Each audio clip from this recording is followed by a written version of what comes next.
Focus on what matters. Darius Foroux. Here's an uncomfortable question to start with. How much of your mental energy today went toward things you have zero control over? The news cycle, what a stranger thinks of you, traffic, something that happened 5 years ago that you're still replaying. 2,000 years ago, a Roman philosopher named Seneca was writing letters to his friend Lucilius about this exact problem. A busy, distracted man who kept mistaking motion for progress and noise for meaning. Fast forward 2 millennia, and author Darius Foroux looked around at our world of notifications, doom scrolling, and 47 open browser tabs and thought, nothing has actually changed. So he wrote his own version of Seneca's letters, 70 of them, and called the collection Focus on What Matters. Today, I'm walking you through the core ideas inside it. No fluff, just the stuff you can actually use. Intro, the format, and the man behind it. Before we get into the ideas, it helps to understand the shape of this book, because it's unusual. Darius Foroux isn't a philosophy professor. He's an entrepreneur and writer whose articles on productivity and decision-making have reached tens of millions of readers. Around 2014, he started applying Stoic philosophy to his own life and career, and this book is essentially his personal playbook, refined over the years. Instead of one continuous argument, the book is structured as 70 short letters, each just a couple of pages, each tackling one specific theme: anger, envy, fear, money, friendship, rest, mortality. You genuinely can open the book to a random page and get a complete, standalone idea. Most letters end with a small reflection question or exercise, so it's built for daily use, not a single read-through. The whole collection is organized loosely around 3 zones of life: your inner world, your mind, your emotions, your relationship with time, and your relationship with other people and the world around you. Let's go through each. Part 1. Mastering your inner world. The dichotomy of control. This is the idea the entire book keeps circling back to, and it's the single most important concept in all of Stoic philosophy. Some things are within your control, and everything else is not. And almost all of your suffering comes from confusing the two. Foroux draws a clean line. In your control. Your thoughts, your effort, your attitude, how you respond, your own actions. Not in your control. Other people's opinions, the economy, the weather, what already happened, how someone else reacts to you. Here's the practical shift Foroux pushes for. The next time you feel anxious or upset, pause and ask, is this actually something I can act on?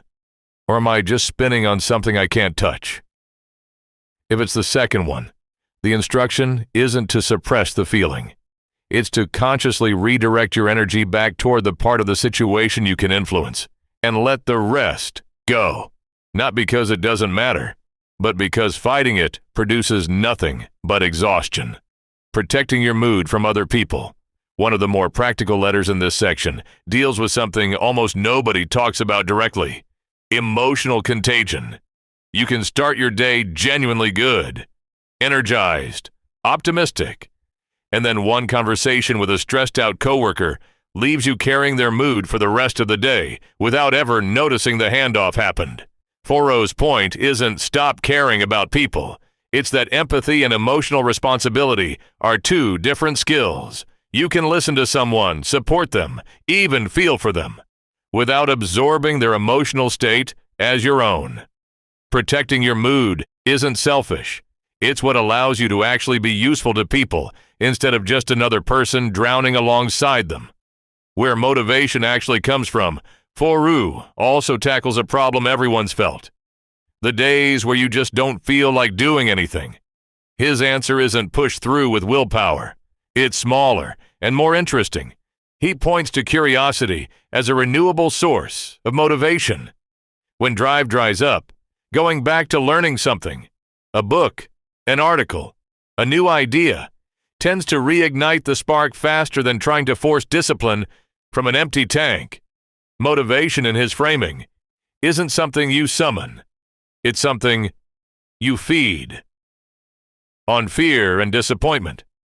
A few of the letters deal directly with fear, and Foroux's Stoic take is refreshingly blunt. Most of what we fear never actually happens, and the fear itself usually costs us more than the thing we're afraid of ever would. The antidote isn't bravado, it's preparation. Thinking clearly, in advance, about the actual worst-case scenario tends to shrink it down to something manageable. Because vague fear is always scarier than a fear you've looked directly at. Part 2. Your relationship with time.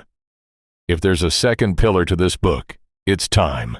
And Foroux is unsentimental about it. He points out that most of us live as if we have an unlimited supply of it.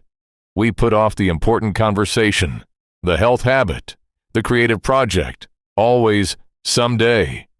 But time isn't a renewable resource.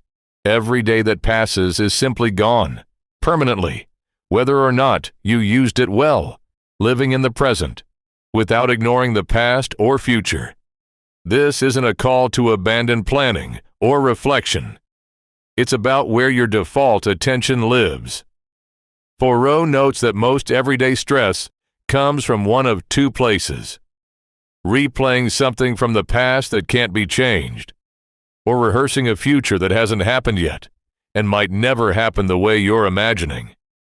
Meanwhile, the only moment where you actually have any power to act is the one you're in right now. A simple practice from the book. Build small check-in moments into your day. A pause before a meeting. A breath before responding to a stressful email. Where you literally ask yourself, am I here right now? Or am I somewhere else in my head? Redefining enough. One of the most quietly powerful letters tackles wealth and happiness directly. Foroux observes that people who believe more money automatically means more happiness tend to spend their whole lives chasing more, and in the process often lose sight of why they wanted the money in the first place.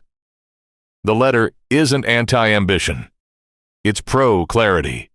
Define, specifically, what enough looks like for you, so you're not running on a treadmill with no finish line. Part 3. Living well with others in the world, turning problems into training. Life is going to bring failure, rejection, and loss. That's not optional. What Foroux argues is optional is the question you ask about it. Most people's default question when something goes wrong is, why me? Which leads nowhere except self-pity. The Stoic reframe he pushes is, what is this here to teach me? Which turns the exact same event from a wound into material you can actually use. This connects to a broader theme running through the whole book. Resilience isn't a personality trait you either have or don't have. It's a skill built through repetition, the same way a muscle gets built through repeated, deliberate strain. Owning the outcome, Foroux doesn't let the reader off easy here. One of the book's blunter letters makes the point that blaming outside forces, the algorithm, the economy, your parents, your unlucky circumstances, might feel satisfying in the moment, but it's really just procrastination wearing a disguise. The moment you take ownership of an outcome, good or bad, you get the steering wheel back. That ownership is uncomfortable, but it's also the only place real change can start from. Quality over quantity in relationships and commitments. The book also pushes readers to prune aggressively.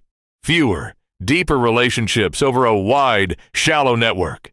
Fewer, more meaningful commitments over a packed calendar that leaves no room to think. The recurring test Foroux offers. If you wrote down everything currently taking up your time and attention, how much of it would you still choose if you were being brutally honest about what actually matters to you a year from now? Key takeaways. Recap section for video. If you take 5 things away from this book, make them these. The dichotomy of control. Spend your energy only on what you can actually influence. Everything else is a leak. Guard your mood. Empathy doesn't require absorbing other people's emotional states as your own. Time is not renewable. Someday isn't a plan. It's a way of quietly wasting the only resource you can't get back. The present moment is where your power lives. Most stress comes from mentally living somewhere else. Reframe hardship as training, not punishment. Resilience is built the same way any skill is, through repetition. Closing thoughts. What makes this book land differently than a lot of modern self-help is its restraint. There are no hacks, no 5-step frameworks promising to change your life by Friday. It's older, slower wisdom. The same ideas Seneca was writing about 2,000 years ago, just translated into language that fits a world of push notifications and infinite scroll. And maybe that's the real takeaway. The chaos we're dealing with feels new, but the solution never really changes. Stop fighting what you can't control. Pay attention to where your energy is actually going. And remember that the only time you ever really have is right now. So here's a question worth sitting with, and maybe answering in the comments. If you wrote down everything competing for your attention today, how much of it would survive the question, does this actually matter to me? If this summary helped, let me know below, and I'll keep breaking down books like this one.